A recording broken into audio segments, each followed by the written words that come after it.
elle est en place. C'est la poudre. Tiens, on a découpé une femme en morceaux rue de la bienséance à 2 pas du chat. Tiens, on a découpé une femme... I am a feminist. Je vous obsède avec une constance Je ne me suis pas conduit qui appelle quand même l'admiration. d'une façon conforme à ce qu'on attend d'une jeune fille d'abord et d'une femme ensuite. I'm sorry that I didn't become the world's first black classic pianist. Des femmes artistes, activistes, inspirantes, politiques, des femmes puissantes. Je crois qu'une femme qui existe dans son temps, à l'intérieur de son temps, n'a pas d'époque, elle Bienvenue marque son époque. dans la Boum. poudre. Je suis Lorraine Bastide et aujourd'hui, je reçois Claire Marin.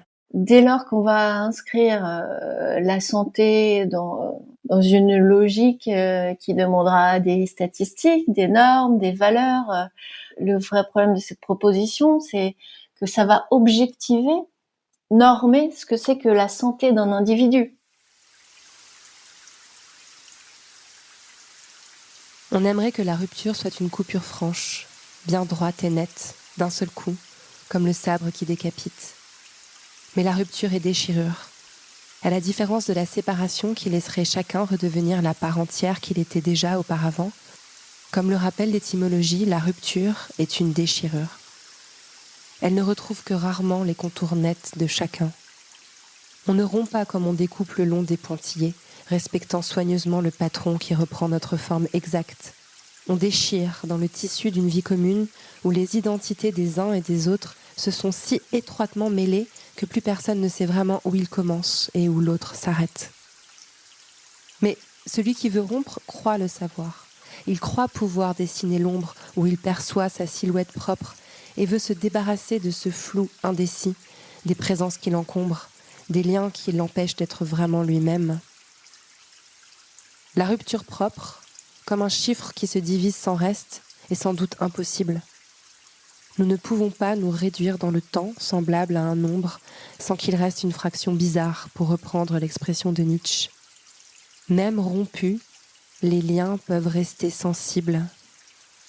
Membres fantômes. Témoins d'une ancienne vie. Rupture. Claire Marin, édition de l'Observatoire. 2019. Cet épisode a été enregistré le 29 avril 2020, en confinement, un jour de pluie.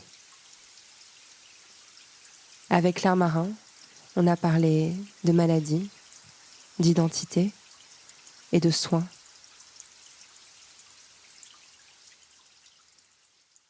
Claire Marin, vous êtes philosophe, normalienne, professeure de philosophie en classe préparatoire à Cergy, dans le Val d'Oise, et je suis très honorée de vous recevoir dans La Poudre. Vous avez publié Rupture, un livre magistral qui m'a aidée assez récemment à traverser une rupture dans ma vie et qui m'a donné très envie de vous interviewer.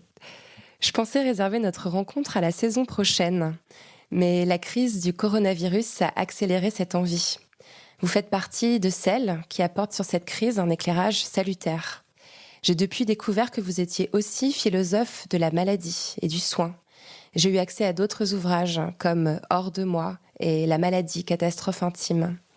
Il m'a semblé plus nécessaire que jamais de parler ici, avec vous, de soins, de souffrance et de ce que la philosophie peut éclairer de ces notions qui sont malheureusement devenues centrales dans notre société. Nous allons parler de tout ça. Envisager ensemble cette crise comme une rupture de celle dont on attend qu'il y ait un avant et un après, même si vous montrez bien que ça n'est pas si simple. Mais avant de commencer, je voulais vous poser la question. Comment allez-vous et comment vivez-vous cette période de confinement ? Je vais bien, merci. Je vis cette période de confinement d'abord comme une espèce de réminiscence, puisque ça rappelle 2 types de confinement qu'on peut connaître quand on est malade. Et du coup, celle-ci, elle est presque un peu luxueuse parce que le malade, il est confiné dans sa chambre. Et c'est assez spartiate en général d'une chambre d'hôpital. C'est pas très joyeux. Être confiné chez soi, c'est quand même infiniment plus luxueux, confortable, agréable. Et puis on peut être confiné avec des gens qu'on aime, avec un peu de chance. Donc finalement, c'est pas si éprouvant qu'on aurait pu l'imaginer au départ. Ce qui est difficile, et ça aussi c'est commun avec le malade, c'est l'incertitude, c'est une attente indéfinie, c'est un rapport au temps qui n'est pas déterminé. Ça, c'est plus difficile à éprouver, enfin à traverser psychologiquement. Et on commence, je crois, à en voir les effets. Ça épuise, ça fatigue, cette attente sans horizon clairement défini. Ouais, tout à fait. Ouais, on est confiné dans l'espace, mais bizarrement, le temps s'est dilué. C'est très juste. Vous venez de faire référence à la maladie et vous avez parlé de votre propre maladie. Vous êtes atteinte d'une maladie auto-immune que vous avez évoquée avec pas mal de pudeur, mais aussi beaucoup de force dans votre premier ouvrage, Hors de moi, qui est paru en 2008. Est-ce que ça change quelque chose dans votre quotidien actuel ? Et je parle de façon très concrète. Est-ce que cela vous contraint à vous protéger plus ? Est-ce que ça fait de vous ces personnes qu'on appelle de façon un peu étrange à risque ? Oui, ça fait de moi une personne à risque et ça fait ressurgir cette identité qui était un peu passée à l'arrière-plan de ma vie. Parce que je suis dans une période assez tranquille de ce point de vue-là. Et tout d'un coup, ça ramène cette vulnérabilité au premier plan parce qu'il faut réfléchir concrètement aux risques qu'on prend. Est-ce qu'on reprend les transports en commun ? Est-ce qu'on renvoie ses enfants à l'école ? Ce genre de questions. Donc, de nouveau, ça devient insensible. Et puis, ça rappelle aussi une autre difficulté qu'on a découverte au moment de cette crise sanitaire, mais qui existe depuis longtemps pour de nombreux malades chroniques, et qui est un scandale sanitaire inadmissible dans une société comme la nôtre, qui est la rupture des stocks de médicaments. C'est-à-dire que cette question qui se pose aujourd'hui, d'un manque par exemple de médicaments pour la réanimation, les malades chroniques le connaissent depuis des années. Ça fait des années qu'on est face à des manques de produits aussi importants que les corticoïdes, qui sont utilisés massivement dans les soins, ou le fameux Plaquenil dont on a tellement parlé à cause des espoirs furtifs qu'il a suscité. Bon, c'est un médicament qui est régulièrement en rupture de stock. Donc, il y a aussi des choses qu'on découvre là maintenant, mais que les malades connaissent. Cette vulnérabilité, elle tient aussi à la discontinuité dans les structures de soins et dans les moyens, notamment dans les médicaments. Ça pose un vrai problème d'autonomie d'un pays dans sa capacité à produire les médicaments dont il a besoin. Mmh. On est déjà en train d'effleurer là pas mal des thématiques qu'on rencontre chez vous, notamment l'idée de la maladie qui crée une identité ou qui la modifie. Mais avant d'aborder ça, je voulais vous poser une autre question par rapport à l'actualité. Vous intervenez souvent dans la presse et à la radio ces derniers temps. Moi, vous voir apparaître me fait beaucoup de bien parce que les expertes sont, à mon avis, encore plus rares que d'habitude pendant cette crise à être consultées par les médias. Est-ce que ça vous met en colère, vous aussi, qu'il y ait si peu de femmes qui soient appelées à commenter la période qu'on vit ? Je suis pas en colère parce que je sais que ça va changer. Je vois bien les générations de chercheuses qui sont plus jeunes. Elles sont plus nombreuses. Elles sont aguerries, elles sont moins timides, elles osent des positionnements plus francs, plus affichés. Donc je suis pas très en colère parce que j'ai confiance dans ce qui vient, en fait.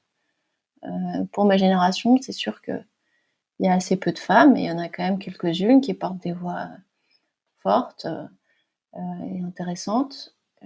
Et puis ça va changer. Et peut-être même que cette crise qu'on traverse finalement est un facteur aussi qui permettra à chacun de réaliser que certaines places ne peuvent plus être tenues d'une manière qui serait prédéfinie, et que la répartition des pouvoirs, des responsabilités, la visibilité des uns et des autres sans doute va changer aussi au niveau de la société, dans la répartition des fonctions typiquement genrées, toutes ces choses-là. On voit bien à quel point les femmes sont hyper importante en ce moment dans cette crise et aussi du coup hyper exposée. Ouais. Ça fait du bien, un petit message d'espoir, merci beaucoup. Alors, dans cette émission, on essaye de retracer un peu les parcours. Donc là, c'est un épisode un peu particulier dans lequel j'ai plus envie de faire appel à vous en tant qu'experte, mais on va quand même prendre un un peu de temps, quelques questions, afin de mieux vous connaître. Vous avez passé une partie de votre enfance dans la banlieue de Nantes. C'était comment? Alors, j'étais à Nantes, en fait, jusqu'à mes 18 ans. Euh, C'était un peu lent. Je me suis beaucoup ennuyée enfant. Euh, ouais, j'en ai un souvenir un peu d'une vie lente, avec une question récurrente. Je sais pas quoi faire, qu'est-ce que je pourrais faire? Et j'étais une enfant assez solitaire qui a beaucoup lu. Euh, voilà, assez timide. C'était une enfance très calme. J'étais aussi studieuse. C'était éclairé par ma sœur qui était plus joyeuse, qui est plus jeune, et par mes cousins. Donc les vacances sont les moments un peu les plus lumineux des souvenirs d'enfance. Je pose une question rituelle à toutes mes invitées. Elle est un peu étrange, surtout pour une philosophe, je pense. Est-ce que vous êtes née femme ou est-ce que vous l'êtes devenue? Oui, la question rituelle. Je sais pas si je le suis devenue, je le suis pas née, ça c'est sûr. Et en fait, pour tout dire, ça n'a jamais été une question centrale. La question pour moi, c'était plutôt de réussir à devenir moi, à pas me laisser enfermer dans une identité dont je sentais assez vite, dont j'ai senti assez vite qu'elle serait extrêmement frustrante, qu'elle serait une forme d'amputation. J'avais le sentiment de pas être à ma place, si on peut dire la chose comme ça, et d'avoir besoin d'un autre lieu pour devenir la personne que je sentais, que j'avais envie de devenir, sans pouvoir ni la nommer, ni la définir. C'est-à-dire, à aucun moment, j'aurais dit, je veux être écrivain ou philosophe. D'abord parce que philosophe, ça n'existait pas, et parce que écrivain, ça n'existait pas dans mon monde. C'était pas un métier possible, c'était pas envisageable. Donc, jamais je l'aurais formulé comme ça. Donc, je trouvais un petit peu d'autres possibilités. Quand j'ai commencé un tout petit peu à affirmer ce que j'aimerais être, j'osais dire que oui, peut-être un jour j'aimerais bien être journaliste, parce que ça s'approchait de ce qui me faisait envie, de pouvoir écrire, de pouvoir réfléchir. Mais pour répondre donc à la question, devenir femme n'était pas un enjeu pour moi. Peut-être aussi parce que les modèles féminins qui étaient autour de moi, qui paraissaient accessibles, n'étaient pas particulièrement des modèles auxquels j'avais envie de me référer. Donc, cette question-là, elle n'était pas centrale. Elle est devenue plus tard, au moment où se sont articulées les questions de être une femme et être une mère. Sans rabattre l'un sur l'autre, mais comme l'un des éléments de l'identité féminine possible, pas nécessaire, mais possible, qui pour moi était beaucoup plus questionnant que la question d'être une femme en tant que... Et quand vous parlez de cette quête de devenir plutôt soi, est-ce que la philosophie vous y a aidé? Ouais, pourquoi vous l'avez choisie d'ailleurs? Pourquoi la philosophie? Très clairement, c'était... alors c'est un grand mot de dire une révélation, mais c'était vraiment une matière qui m'a plu immédiatement, parce qu'elle conjuguait à la fois une espèce de rigueur logique que j'aimais bien dans les mathématiques. Il y avait ce truc d'une enquête, quoi, de prendre un problème, de prendre dans tous les sens, de voir toutes les pistes possibles, toutes les perspectives possibles sur une même question, toute cette excitation du décentrement, de voir comment les autres pensent sur ce même problème. Ouais, c'était vraiment c'était jubilatoire.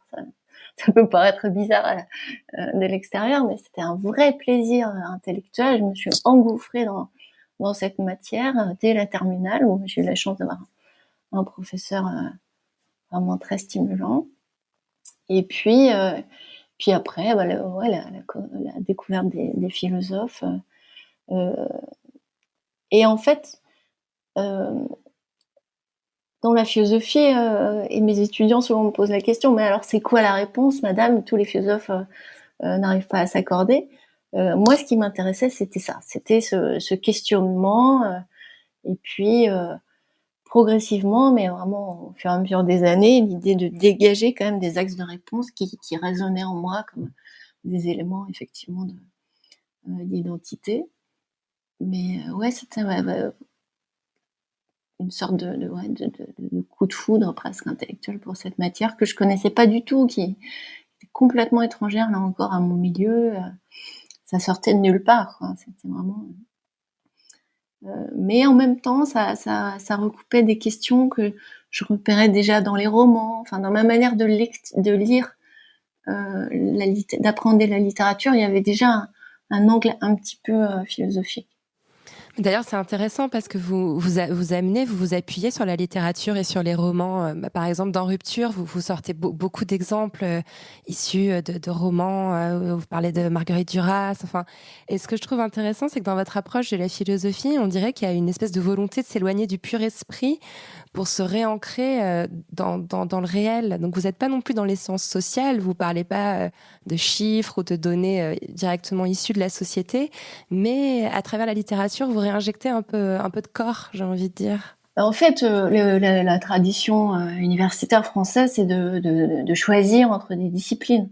Moi, quand je suis arrivée en classe préparatoire et qu'il fallait choisir une discipline majeure, j'ai pris la littérature parce que j'avais l'impression d'être pas suffisamment armée en philosophie. Finalement, j'ai changé en cours de route et puis j'ai pris philosophie, mais j'ai toujours trouvé ça très frustrant, cette idée qu'il fallait choisir entre les disciplines. Et moi, si j'avais pu faire en même temps de la philo, de la littérature et de la médecine, c'est comme ça que j'aurais construit mon parcours universitaire. Bon, c'est aussi très ambitieux et sans doute un peu prétentieux. Ouais, mais c'est un biais aussi très français, hein, de vouloir mettre des étiquettes Tout à aussi fait. très précises. On voit comment, dans l'histoire de la pensée, des gens comme Montaigne ou comme Pascal ou comme Descartes avaient des connaissances qui puisaient dans différentes disciplines et ça alimentait leur réflexion. Et pour revenir au rapport entre philosophie et littérature, moi, ce qui m'a toujours frustrée dans la philosophie, c'est la langue. C'est-à-dire cette espèce d'aridité qu'ont la plupart des auteurs avec leur jargon personnel, leurs concepts spécifiques, qui les rend si difficiles d'accès. Enfin, combien d'années il faut pour être, comment dire, vraiment fluide dans la langue de Spinoza, je parle même pas de Hegel ou de Heidegger. Et ça, je trouve que enfin moi les philosophies qui m'ont spontanément séduite, c'était des auteurs comme Montaigne ou Paul Valéry, qui est pas forcément considéré comme un philosophe, mais qui ont ce travail aussi d'un style qui est parfois extrêmement séduisant, mais qui n'écrit pas seulement des belles choses, qui écrit bien pour penser encore plus précisément. Et dans ma grande frustration vis-à-vis de certains auteurs, à la fois parce qu'ils étaient abstraits, comme vous l'avez bien identifié, la philosophie vraiment abstraite, elle me séduit beaucoup moins. Les grandes pensées systématiques, c'est pas du tout celles qui ont ma préférence, même si je trouve ça beau, ces architectures. Mais je trouve que trop souvent, ça nous permet pas d'appréhender le réel, de comprendre ce qu'on vit. Et pour moi, de manière peut-être un peu simpliste, peut-être un peu mon côté rat des pâquerettes, mais moi j'aime bien que la philosophie m'aide à traverser les épreuves que je traverse. Et quand la philosophie m'apporte pas les réponses que j'attends, ce qui a été le cas par exemple quand j'ai commencé à travailler sur la maladie, souvent la maladie dans la philosophie, on l'utilise comme une illustration du négatif, du mal, donc là encore de concepts abstraits, mais jamais, en tout cas très insuffisamment, on va décrire ce que vit le malade. Et ça m'a beaucoup frustrée. Et spontanément, je suis allée voir dans la littérature, là pour le coup, des récits de malades, des héros malades. Il y en a beaucoup. Et ce qui est décrit est très proche de ce que le malade, même à des siècles d'écart, peut éprouver. Donc, ce manque de paroles concrètes, de vécu intense et incarné. Vous l'avez bien dit, il y a vraiment cette opposition entre quelque chose d'abstrait, de désincarné, et le vécu dans sa dimension sensible, douloureuse, ou au contraire le corps dans la jouissance, le plaisir d'en avoir un, justement.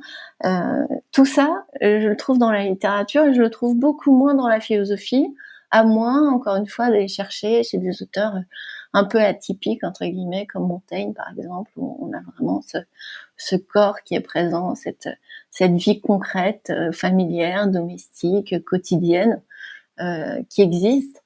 Moi, j'aime pas l'idée que la philosophie se fait dans une bulle, que le philosophe doit faire abstraction de ses affects, de son expérience. En tout cas, pour moi, c'est pas la philosophie qui m'attire ou qui m'aide. En tout cas, comme ces auteurs que vous avez cités, vous parvenez à vraiment écrire d'une façon extrêmement fluide. Enfin, moi, j'ai toujours été, j'ai un peu été en résistance avec la philosophie parce que j'avais cette sensation-là de pas être assez proche du réel. Et vos livres, je les dévore à chaque fois. Ça file tout seul. Donc, voilà, vous arrivez bien à faire ce job de remettre la philosophie dans le réel. Je On crois y que trouve des vraies réponses. C'est la conversion d'un défaut en qualité, si on peut dire. C'est-à-dire que moi, quand je suis arrivée, quand j'ai commencé mes études supérieures, je me suis sentie très dépourvue, avec un vocabulaire assez pauvre.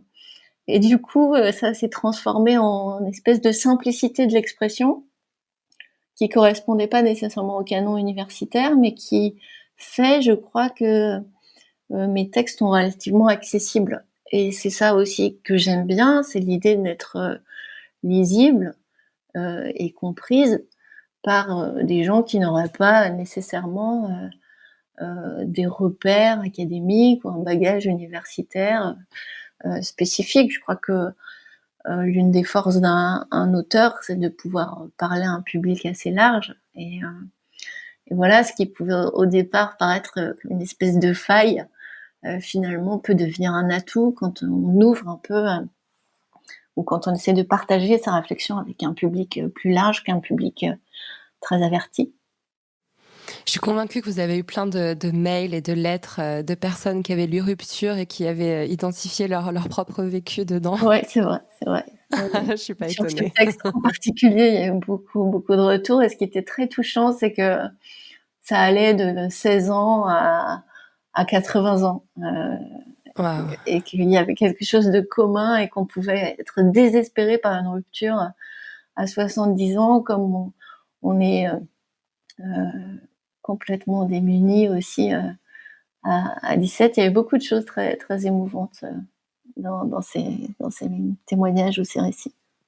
Et puis c'est complètement universel. Je pense que ce qu'on comprend aussi en lisant ce livre, c'est que la rupture, et puis vous l'employez au sens large, vous parlez pas que de la rupture amoureuse, vous parlez de tout un tas de ruptures professionnelles, de santé, amicales, sociétales, etc. Et en fait, c'est complètement universel. Ça touche les riches comme les pauvres, les blancs comme les noirs. Enfin, c'est là aussi que votre approche, elle est intéressante parce qu'elle est désociologisée et en même temps, elle est complètement universelle, quoi.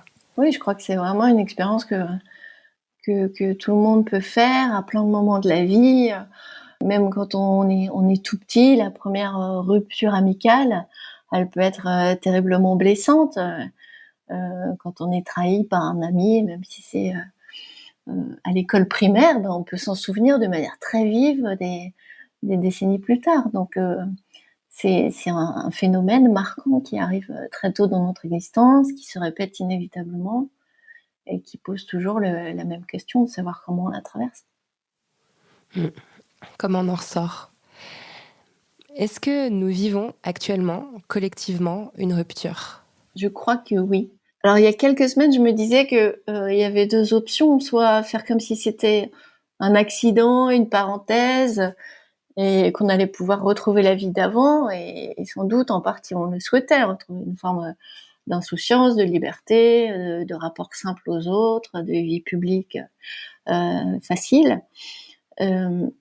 Et l'autre option, c'était de se dire que ça allait changer des choses et on pouvait aussi avoir l'espoir que ça allait changer des choses en bien, qu'on allait s'interroger sur la frénésie de nos modes de déplacement, le caractère irrationnel de certains quand on prend l'avion pour une réunion et qu'on revient le soir. Bon, est-ce que c'était vraiment nécessaire? Donc peut-être on pouvait imaginer cette deuxième option qui était que ça aurait par certains aspects peut-être des aspects positifs, ça entraînerait des prises de conscience qui pourraient être des évolutions positives. Ce qu'on voit là sur les pays qui ont comment dire un peu commencé une forme de déconfinement, c'est comment ils se jettent frénétiquement sur une consommation encore plus délirante qu'auparavant. Donc ça, c'est quand même très désespérant. Il y a assez peu de chances pour qu'on soit vraiment plus intelligent que ceux qui ont commencé ce déconfinement en Asie. Donc ça, c'est un peu désespérant. Il y a aussi le fait que maintenant, on commence à s'habituer progressivement à l'idée d'un nouveau schéma, c'est-à-dire l'idée de crise récurrente, en fait. L'idée que notre vie va peut-être se construire sur ce schéma de fragmentation, de moments de répit, puis des moments de retour des crises épidémiques. Donc ça, c'est une représentation qui est très angoissante, très, très désagréable. Donc on repousse, mais à laquelle peut-être il va falloir apprendre à se familiariser. Et du coup, notre représentation habituelle d'une certaine continuité, d'une certaine linéarité de l'existence va être encore plus remise en question. Quand je parlais de rupture, il y a encore quelques mois, ce que je disais, c'est que ce qu'il y a de nouveau à notre époque, c'est qu'il y a des plans d'instabilité de plus en plus fréquents, et dans notre vie affective, sentimentale, amoureuse, et dans notre vie professionnelle, et dans notre engagement au sein de la société, il y a de plus en plus de moments de fragmentation, de fractionnement, qu'on a plusieurs vies professionnelles, qu'il y a des changements, des ruptures, que dans les parcours affectifs, il y a de plus en plus de séparation, de recomposition, de transformation, parfois de métamorphose dans la définition que l'individu donne de lui-même à travers cette vie sentimentale et affective. Ce qui apparaît aussi, je parlais aussi évidemment des crises écologiques, il y a une autre instabilité désormais qu'on éprouve de manière massive et globale, c'est cette instabilité sanitaire, qui est finalement pas très neuve pour un certain nombre de pays, mais qui est une espèce d'énorme claque pour les pays riches, développés, privilégiés, qui pensaient que c'était derrière eux. Et donc là, c'est une instabilité de plus avec laquelle il va falloir apprendre à vivre. Et ça fait un horizon où se démultiplient les incertitudes. Je ne sais pas comment on va s'habituer à cette incertitude, si on peut dire une chose comme ça. Mais finalement, dans cette idée dans ce que vous écrivez là, on trouve en fait ce que vous dites dans Rupture, parce que finalement, dans votre ouvrage, vous dites il faut se détacher de l'espoir de se réinventer après l'épreuve. Vous dites de façon un peu même cruelle, parfois on n'apprend rien de nos échecs. Et moi, j'en ai déduit qu'on avait finalement tort de vouloir fantasmer un espèce d'après-Covid, comme vous l'avez dit au début, il y a quelques semaines, on était presque là, un peu naïvement, à se dire voilà, ça va devenir clair pour tout le monde qu'on peut plus vivre comme ça, qu'on peut pas continuer à assoiffer les hôpitaux, à isoler les personnes âgées, à surconsommer, etc. Et en fait, il se passe exactement ce que vous dites dans votre livre, c'est-à-dire que finalement, le monde d'avant est tellement fortement imprimé en nous-mêmes qu'il nous est impossible de nous en détacher. On y revient, en fait, dans un espèce de mouvement inéluctable. Oui, c'est malgré tout un mode de vie qui est tellement ancré et qui est tellement conçu comme une forme de norme que c'est presque pas instinctif, mais presque malgré nous, sans doute qu'on y reviendra. Je pense que pour certains, quand même, ça pourrait être l'occasion d'un questionnement et peut-être d'un changement de vie, mais je crois qu'il est plus fantasmé qu'il ne sera réalisé. Ouais. Ouais, et on est vraiment dans cette espèce de métaphore que vous filez du déchirement qui prend du temps, plus que de la coupure nette qu'on pourrait tous fantasmer comme s'il y avait vraiment à avoir un avant et un après. Oui, c'est ça, on avait fantasmé un grand jour du déconfinement comme une espèce Ouais.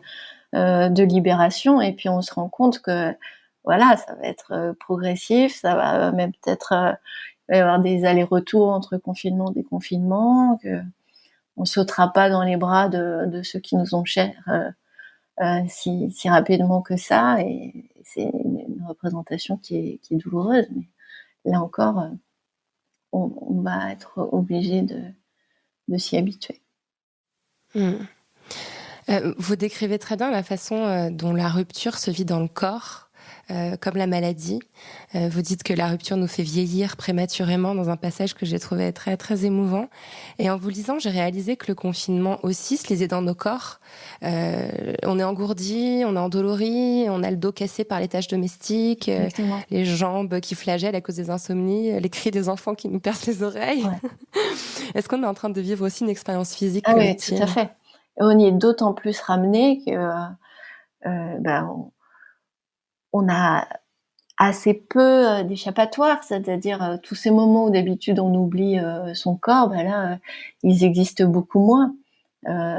Et même si on est effectivement concentré pendant un moment sur une tâche professionnelle, assez vite on est rappelé effectivement à son corps. Et puis il y a cette espèce de, enfin, moi ce que je trouve vraiment insupportable, c'est d'être presque toujours assis finalement. En tout cas, quand on n'a pas de jardin, d'espace autour de soi dans lequel on peut un peu sortir et marcher. Euh, Marcher si peu, c'est là qu'on voit à quel point la déambulation, c'est aussi quelque chose dont on se nourrit, notamment pour réfléchir. C'est une vieille idée en philosophie qu'on pense en marchant. C'est Ouais, c'est vrai. même le début de la philosophie, c'est l'école péripatéticienne qui marche. Mais là, on voit bien comment l'absence de mouvement crée une paralysie aussi presque psychique, intellectuelle. On est engourdi, on a du mal à réfléchir. Au début, moi, du confinement, j'étais incapable de lire, d'aligner deux mots. Enfin, il y avait évidemment quelque chose de l'ordre de la sidération face à l'énormité de l'événement, mais il y avait aussi ce truc de le corps n'est pas alerte parce qu'il n'est pas stimulé par les mouvements physiques, et ce manque de stimulation physique, évidemment, a des répercussions sur la célérité ou l'acuité de l'exercice intellectuel. Je ne pense pas uniquement avec ma tête. Enfin, je crois que aujourd'hui, on a suffisamment de connaissances scientifiques pour bien comprendre pourquoi l'engourdissement du corps, la plupart du temps, pour la plupart d'entre nous, va aussi de pair avec une espèce de ralentissement intellectuel. Mmh. En vous lisant, alors vous parlez beaucoup de la maladie, du soin et par répercussion de la santé. Je m'interroge beaucoup en ce moment sur cette valeur. Notre société a un rapport assez obsessionnel à la santé. Enfin, même quand on souhaite les vœux à la bonne année, et surtout la santé, enfin, comme si c'était le truc suprême. Alors, je voudrais développer un tout petit peu parce que d'un côté, j'entendais l'autre jour Cyril Dion, réalisateur et militant écologiste, appeler à ce qu'on remplace la mesure du PIB par la mesure de la santé pour pouvoir évaluer le bien-être de la population et prendre des décisions politiques en conséquence, ce qui permettrait du coup de lutter contre la pollution de l'air, etc. On a l'impression que ça se tient complètement. Mais de l'autre côté, c'est au nom de cet impératif suprême de la santé qu'on nous impose des grandes restrictions de liberté, qu'on sera peut-être demain tracé par des applications, contraint de rester chez nous si on a le moindre symptôme menaçant. Du coup, je ne sais plus très bien à quel niveau il faut placer cette valeur de la santé. C'est très problématique parce que dès lors qu'on va inscrire la santé dans une logique qui demandera des statistiques, des normes, des valeurs, le vrai problème de cette proposition, c'est que ça va objectiver, normer ce que c'est que la santé d'un individu. Et voilà, pour te prendre un exemple concret, moi je serais pas considérée comme un individu en bonne santé si on s'attache à ce genre de données. Donc, et par ailleurs, je travaille et j'aime, comme disait Freud, c'est-à-dire les 2 critères qui nous identifient comme quelqu'un en bonne santé. Finalement, c'est d'être capable de faire ce qu'on aime faire et d'être capable d'éprouver des sentiments. Donc le problème de cette proposition qui s'attacherait à la santé comme espèce de repère politique, c'est que ça va passer nécessairement par une norme de la santé qui risque d'être extrêmement excluante. Euh, et, euh, et là, on voit bien avec cette dénomination des personnes à risque. On voit comment ça a pu énerver certains, entre guillemets, vieux philosophes d'être considérés comme une personne à risque alors que dans leur tête, ils sont encore très jeunes et surtout très vigoureux. On l'a bien entendu, parce qu'il y avait derrière ce genre de... sans faire de psychanalyse sauvage, mais c'était très drôle. Donc dès qu'il y a norme et dès qu'il y a, comment dire, traduction de ce que serait la santé en éléments de quantification, parce que ça va être évidemment des quantifications et non pas des expériences qualitatives individuelles. Ça sera pas, on n'ira pas s'embêter à aller chercher les vécus subjectifs des patients pour savoir s'ils se considèrent en bonne santé ou pas. On ira voir leur dossier, leurs données numériques, et puis on dira ah bah non, lui avec son diabète, il est en mauvaise santé. Alors qu'on peut vivre correctement, bien, être heureux avec un suivi correct d'un diabète, pas trop grave évidemment, mais c'est très compliqué parce qu'entre le vécu du malade et la manière dont on va objectiver scientifiquement sa situation, il y a parfois des écarts faramineux.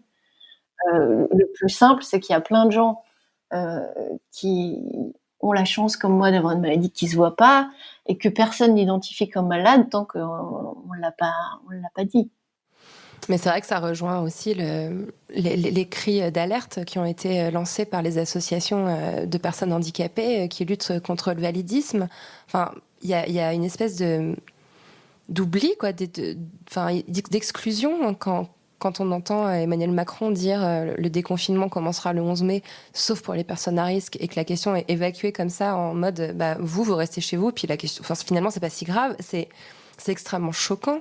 C'est extrêmement violent, ouais, bien sûr. Et ça l'est encore plus quand on est dans une problématique de tri des malades. Donc là, il y a beaucoup de choses qui s'articulent autour de cette désignation. Et puis, oui, toutes les problématiques aussi de celles, par exemple, qu'on tracerait plus que les autres. Enfin, tout ça est assez potentiellement inquiétant, en tout cas. Parce qu'on voit bien, ça c'est ce que j'ai essayé de dire dans un autre livre qui s'appelait L'homme sans fièvre, que en fait, ce qu'on appelle santé, et dans certains cas, c'est la performance et la rentabilité d'un individu. Et si c'est pas très grave de libérer entre guillemets les personnes âgées et les personnes malades et handicapées, c'est parce qu'on considère que elles sont pas les plus nécessaires, les plus utiles et très clairement les plus rentables pour la société. Donc il y a en fait plusieurs degrés de lecture d'un discours politique qui tout d'un coup mettrait la santé au cœur des éléments de repère. C'est pas forcément que de la bienveillance, et ça de toute façon on le sait depuis Foucault, qui montre bien comment la biopolitique, la manière dont la politique s'insinue dans notre rapport à notre corps, dont elle s'interpose entre moi et mon corps, par le biais de lois qui interdisent ou qui autorisent par exemple certains modes de reproduction, mais aussi par le biais de vaccins ou de politiques sanitaires ou hygiénistes. Alors on est vraiment plein dedans. On voit bien que le but d'une démarche de ce type n'est pas altruiste et généreuse. Donc il y a une vraie menace à laquelle il faut être très attentif. Ouais. Si on choisit de réanimer en priorité l'homme sain de 35 ans et pas le vieillard de 80 ans, c'est pas par amour pour l'homme sain, c'est parce que lui, il peut encore bosser et rapporter de l'argent à la société, quoi, très concrètement. Alors, la question du tri, elle est très sensible, elle est très problématique, et les médecins, je crois, le font le mieux possible, mais c'est vrai qu'elle soulève des questions éthiques très très importantes. Mmh. Alors, je ne vais pas vous raconter ma vie, mais moi, au tout début du confinement, j'ai été malade. J'ai attrapé le Covid-19. Alors, j'ai pas été frappée avec beaucoup de dureté, hein. J'ai simplement été confinée dans mon confinement, ce qui était une expérience assez étrange. Et je me suis rendu compte, parce que j'étais isolée toute seule dans ma chambre avec mon téléphone pour seule compagnie, qu'il y avait une honte complète à dire je suis malade, j'ai chopé le virus. Donc j'ai fait un post Instagram parce que je me suis dit c'est important en fait de libérer les gens de cette honte et de permettre peut-être à d'autres de dire bah oui moi aussi je l'ai chopé. Et vous-même vous avez fait vous avez fait ça, c'est une sorte de coming out, hein, j'ai envie de dire, avec votre premier livre. Ouais. Pourquoi la société réagit-elle si mal à cette phrase je suis malade? Parce qu'on est défaillant, parce qu'on est anormal. Et puis là, en plus, on est potentiellement dangereux, donc c'est encore pire, hein, que d'être, entre guillemets, juste malade. C'est qu'on peut être une menace pour les autres. Mais c'est vrai qu'il y a quelque chose de l'ordre de l'humiliation, en fait, dans la maladie, qui est très intériorisée, qui est aussi une construction culturelle. Mais c'est une défaillance, un défaut. Et c'est comme si on n'avait pas été à la hauteur. Enfin ça, c'est la littérature l'a très bien montré à quel point il y a tout un processus de culpabilisation du malade et qui est renforcé dans notre société. Et alors on pourra après parler de ce qui se passe aujourd'hui, mais par le fait que de plus en plus on a des injonctions à faire du sport, à manger sainement, à arrêter de fumer, etc. De plus en plus, on nous culpabilise en nous disant si vous êtes malade, c'est de votre faute. Ce qui est d'une hypocrisie incroyable parce que notre nourriture est transformée, parce que on vit au contact de la pollution, en tout cas dans le milieu urbain, quotidiennement, parce que on travaille dans des endroits où certains matériaux sont cancérigènes, sans qu'on le sache, etc. Donc en réalité, la responsabilité individuelle du sujet, elle doit être quand même bien mise en balance avec l'ensemble des transformations de l'agriculture, de la pollution industrielle, des moyens de déplacement qui sont les nôtres. Et là, dans la situation contemporaine, il y a aussi cette idée d'envoyer chacun à sa responsabilité. Alors dire, par exemple, chacun est libre d'envoyer ou non ses enfants à l'école. C'est aussi une manière de dire, bon bah, à vous de voir quel rapport vous avez avec ce risque de la maladie. Et on voit bien comment, par la suite, on pourrait éventuellement nous reprocher de ne pas avoir été assez protecteur, prudent, attentif, etc. Donc ça, c'est une nouvelle manière de se dédouaner politiquement.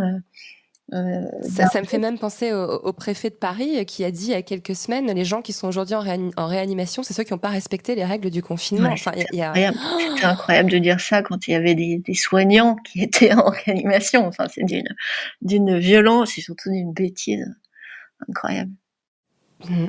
Dans votre travail sur la maladie, il y a aussi quelque chose qui est très fort et qu'on retrouve d'ailleurs, il y a plein de liens, de ponts à faire entre la maladie et la rupture. Vous dites que ça modifie profondément l'identité du malade, que même si le malade guérit, il sera toujours marqué dans son identité par la maladie.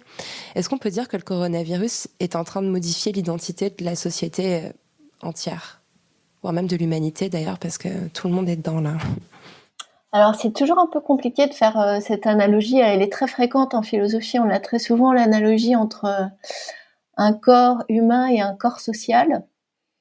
Et c'est Georges Canguilhem, qui est un médecin et philosophe, qui dit qu'il y a une limite à cette analogie, c'est que le corps humain, ce qu'est la santé pour un corps humain, c'est déjà défini à l'avance.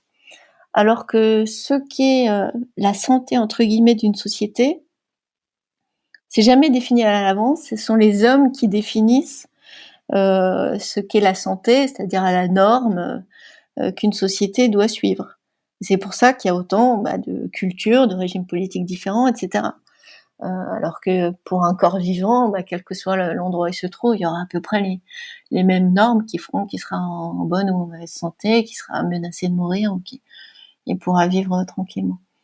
Donc tout ça pour dire que peut-être, comme l'ont dit certains, que notre corps social était déjà en crise depuis longtemps, et que les modifications, ce qui pourrait apparaître de l'extérieur comme la crise, c'est-à-dire cette pandémie, va juste nous amener à nous interroger si nos normes antérieures étaient vraiment des normes entre guillemets saines pour la population. Moi, j'espère évidemment que ça va engendrer des transformations, mais comme on l'a déjà dit un peu auparavant, j'en suis pas convaincue. Je ne suis pas sûre d'avoir que se construise quelque chose comme une conscience collective. Ce qu'on peut observer, c'est quand même que chacun vit le confinement de manière très individuelle, pour ne pas dire très égoïste, que les conditions matérielles dans lesquelles on vit ce confinement en font soit une tragédie, parce que certains ont faim en ce moment, en France, en 2020, soit une espèce de retraite, finalement pas si désagréable que ça, si je suis dans un endroit relativement privilégié, avec de l'espace, dans la nature. Donc je crois pas que cette situation permette de faire émerger une espèce de conscience, responsabilité, volonté collective, donc tout ça au pluriel, qui permettrait une véritable transformation. Dans Hors de moi, vous dites aussi que la maladie et donc la douleur, en tout cas dans votre récit, vous fait glisser vers la colère. Ouais. Et je trouve que c'est encore un parallèle. Alors j'ai bien compris que ce parallèle était un peu hasardeux. Je suis désolée de le faire à nouveau. Non, pas du tout. Non, mais il y a des choses qui sont similaires, tout à fait. C'est pour ça que ça a été autant utilisé en philosophie. Bien sûr, ouais. Mais en tout cas, en ce moment, il y a une colère. Enfin voilà, elle est d'ailleurs plus courdie. On l'entend, on la voit émerger. Est-ce qu'il faut la laisser s'exprimer ? De toute façon, elle s'exprimera. C'est même pas une question d'autorisation. La question, c'est comment on va y répondre. Parce que la colère, on la voit déjà, on voit déjà les endroits qui s'enflamment, et c'est pas une surprise. C'est des endroits où déjà on était dans des situations intenables. Les soignants, entre guillemets, sont tellement happés par la charge du travail démesurée, par l'urgence, par la logique de la survie, que pour le moment, toute leur colère se transforme en énergie. Mais il faudra un jour répondre à la colère des soignants qui aura été démultipliée. Elle était déjà énorme avant cette pandémie. Et là, elle sera exacerbée par le fait que déjà, on commence par revenir sur certaines promesses. On voit les primes qui fondent un peu comme neige au soleil. Les primes aux soignants, elles ne ressemblent plus du tout à ce qui avait été imaginé. On voit bien à quel point la pénurie de matériel les met dans des situations de risque qui sont inacceptables. Donc il y aura évidemment la colère de certaines parties de la population qui ont été surexposées, qui ont payé assez lourdement ces risques qu'ils ont pris, les soignants, et puis tous ceux dont on parle aussi, que parfois on met sous la catégorie d'invisibles, c'est-à-dire tous ceux qui s'occupent de la propreté de nos villes, des transports des matériaux indispensables, les vendeurs, les caissiers, les livreurs, tous ceux qui font le ménage, qui nettoient, etc. Et puis aussi des espaces où la colère est là depuis longtemps, elle revient un peu comme justement des poussées de fièvre, si on veut garder cette image, c'est-à-dire notamment dans ces espaces confinés par excellence que sont les tours des cités en banlieue. Et là, on aura aussi des réponses à apporter, si on est juste et si on est honnête.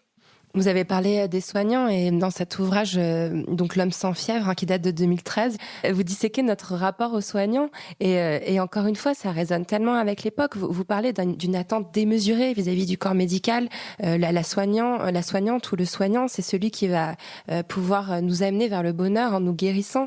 Et on voit qu'actuellement, on est vraiment en train d'ériger les médecins comme des héros.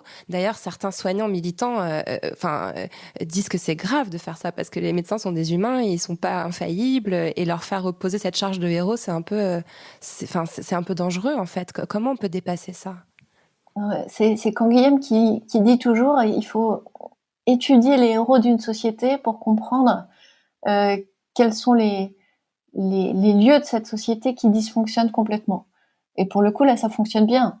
Qu'on fasse des médecins, des soignants en général, des héros, ça dit quelque chose sur la manière dont on a méprisé le soin en général et l'hôpital public en particulier en France ces dernières décennies, toutes politiques confondues.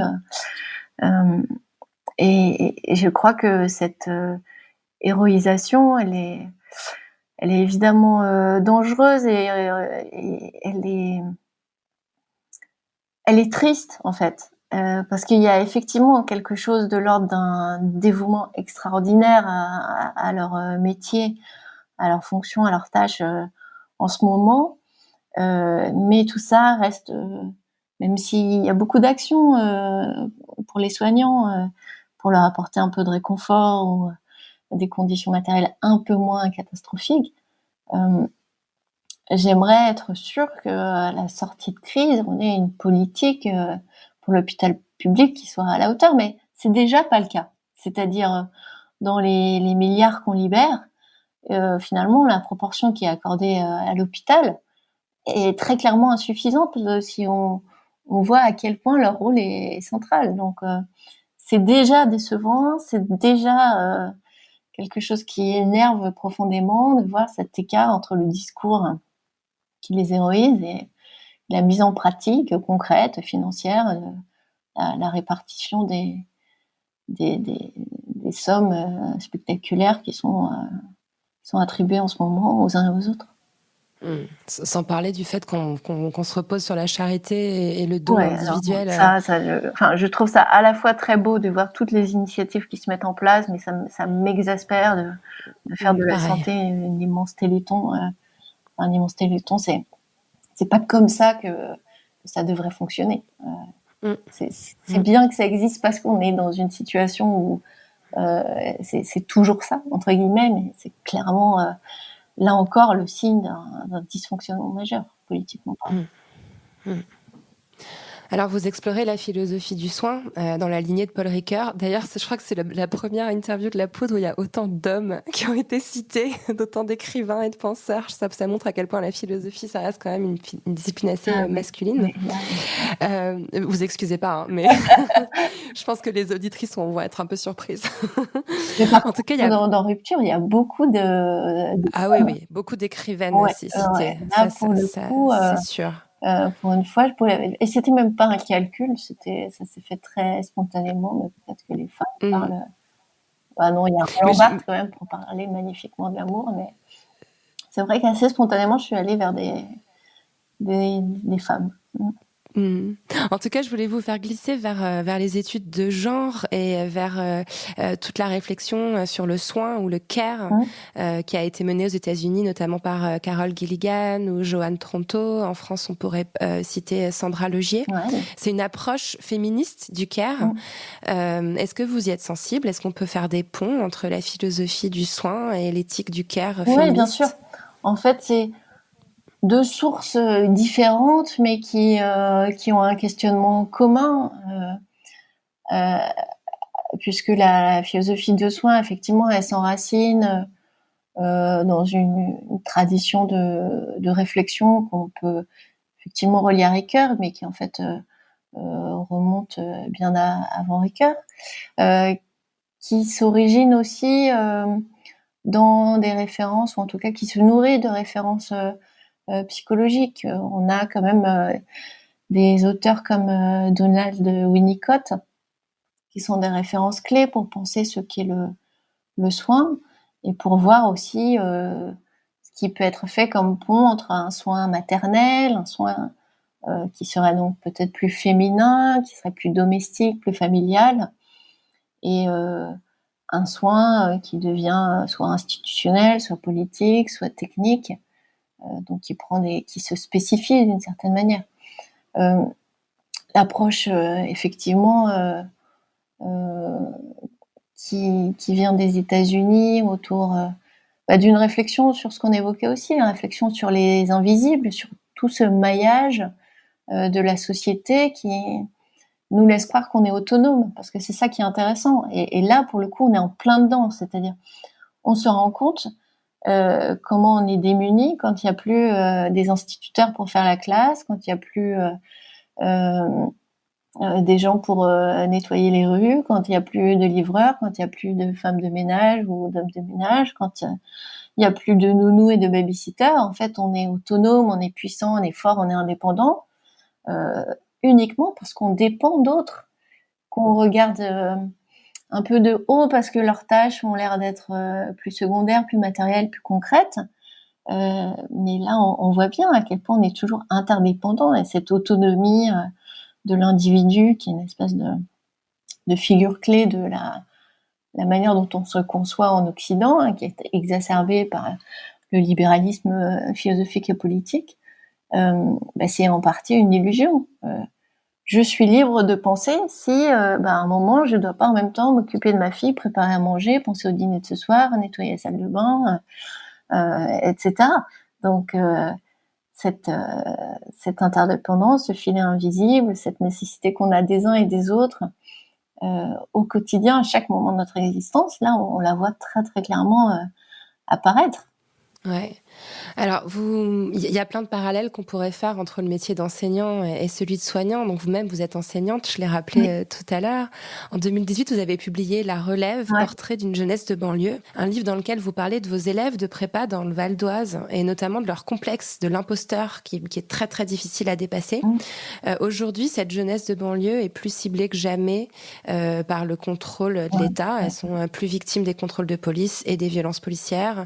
Elles sont plus soupçonnées de transgresser les règles du confinement. Que souhaitez-vous pour cette jeunesse-là dans le monde d'après, si on s'autorise 2 secondes à l'imaginer? Ce que j'ai essayé de dire dans La Relève, c'est qu'il n'y avait pas de fatalité, parce que moi j'avais la chance justement d'être au contact de ceux qui en majeure partie, s'en sortent, tout en ayant tout à fait conscience que c'est déjà un public très sélectionné, puisque c'est des étudiants qui ont réussi à avoir leur bac, qui souvent ont développé un certain nombre de stratégies de contournement pour dépasser le nombre important d'obstacles qui se met entre eux et la réussite scolaire puis professionnelle. Ce qui est tragique dans cette histoire, c'est qu'il y a tellement de choses qu'il faudrait réussir à repenser. À commencer par les espaces, et ça, le confinement le montre bien. Qu'est-ce qu'on réalise ? On a l'air de découvrir que oui, une famille peut vivre à 6, à 7 ou à 8 dans un 2 pièces, et que ça tourne à peu près au quotidien parce que d'autres espaces sont surexploités, comme les fameux halls, comme les espaces extérieurs, comme les maisons de la jeunesse, comme les stades, comme tous les endroits où les uns les autres peuvent se libérer de l'espace familial qui est restreint, évidemment, qui est du coup particulièrement propice aux conflits, aux tensions, à une forme d'agressivité qui est quand même très très présente dans ces espaces restreints. Donc il faudrait à la fois, pour répondre à votre question, il faudrait à la fois un plan massif d'urbanisme, il faudrait une politique sociale avec des vrais moyens, parce qu'on voit comment les médiateurs qui font un travail de fou dans ces cités sont toujours en train de bricoler. Et là, évidemment, ils sont désespérés de voir que tous les efforts qu'ils ont pu faire ces dernières années sont en train d'être complètement balayés par des conflits qui sont exacerbés par des contrôles démultipliés et sans doute loin d'être toujours légitimes.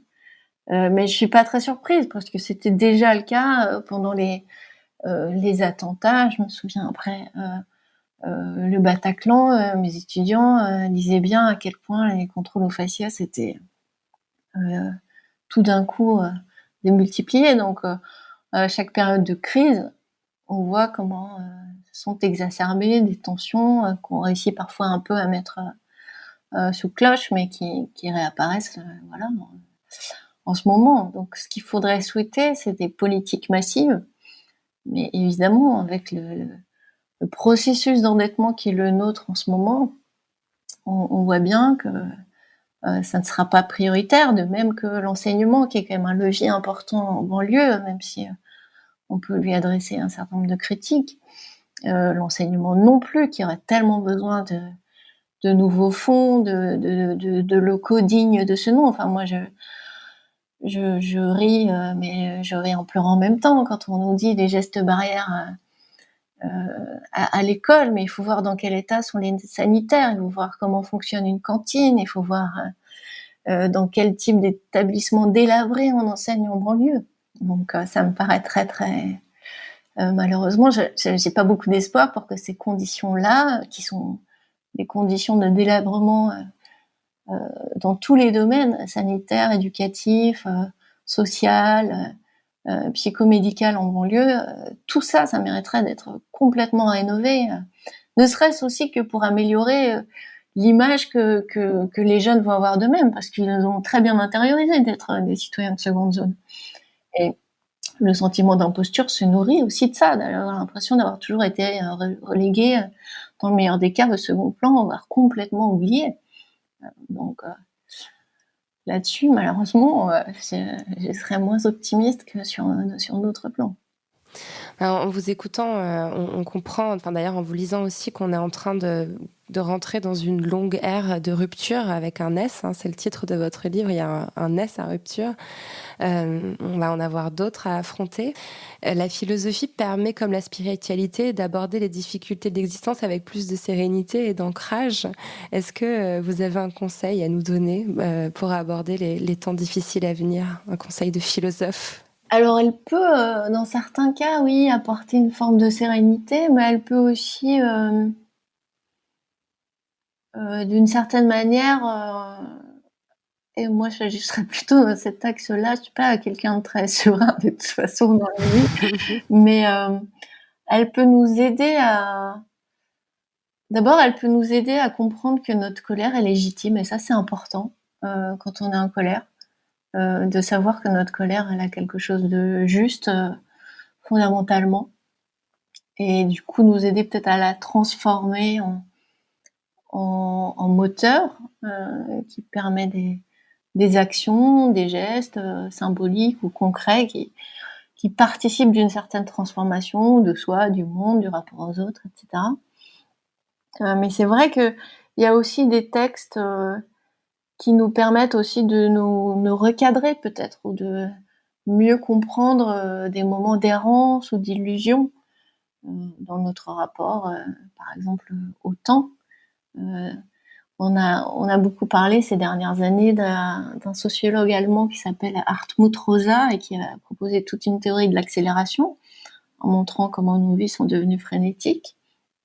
Mais cette question-là, du temps qu'on perd à courir après peut-être des idéaux ou des objectifs un peu vains, elle était déjà dans un tout petit texte qui se lit en une demi-heure de Sénèque, un texte qui s'appelle « De la brièveté de la vie ». Donc c'est vrai qu'il y a quand même des textes fondamentaux qui sont des espèces de supports et qui sont des rappels à l'ordre. Et en ce sens, à défaut de sérénité, qui peut-être peuvent nous apporter des moments un petit peu de ralentissement et de réflexivité. Merci beaucoup. C'est vrai que finalement, renoncer à vouloir être serein, c'est peut-être la meilleure façon de se rapprocher du concept. Peut-être c'est une illusion d'atteindre cette sérénité. Claire Marin, ça évoque quoi pour vous, la poudre ? La poudre, ça évoque la possibilité de l'explosion. Et je trouve qu'on en a bien parlé, mais aussi pour revenir, peut-être finir sur une note plus joyeuse, c'est aussi l'excitation, par exemple, du début d'une relation amoureuse, où c'est le moment où on sent que les choses peuvent devenir incroyables, démesurées, folles, intenses.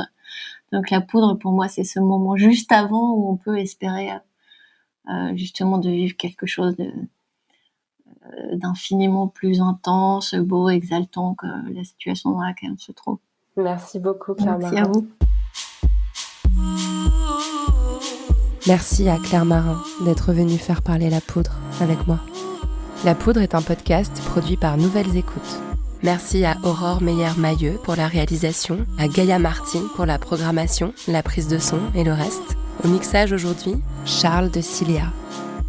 Merci à Bonnie Banane pour sa chanson dans le générique. Merci à vous pour l'écoute. On se retrouve sur Internet, Instagram, Twitter, Facebook. La Poudre est partout. Si vous avez des réflexions, des compliments ou des critiques à faire, n'hésitez pas, j'adore ça. Ah, j'allais oublier, pour lire les mêmes livres que moi, allez sur le site La Poudre lit.